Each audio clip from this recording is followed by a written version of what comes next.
कुणकेश्वर मंदिराला दक्षिण कोकणाची काशी असेही म्हटले जाते। या मंदिराला कोकणच्या दक्षिण काशीचे स्वरूप देण्यामागे पांडवांचा खूप मोठा सहभाग होता। 12 वर्षाचा वनवास व 1 वर्षाचा अज्ञातवास भोगत असताना 5 पांडव कुणकेश्वर मंदिरापाशी येऊन पोहोचले।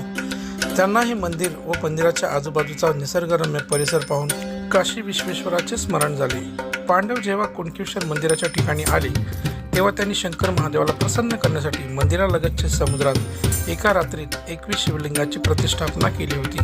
आजही समुद्राला येणाऱ्या ओहोटीच्या वेळी ही 21 शिवलिंगे पाहण्यास मिळतात आणि शिवलिंगे पूर्वी जशी होती तशीच आजही पाहायला मिळतात। या शिवलिंगांमुळेच कुणकेश्वराला दक्षिण कोकण काशी अशी ओळख निर्माण झाली। चला, दर्शन तर झाले आपलं आतमध्ये। हे बघा, दर्शन करून बाहेर आलं की या इकडे आपल्याला असं समुद्राचा व्ह्यू दिसतो।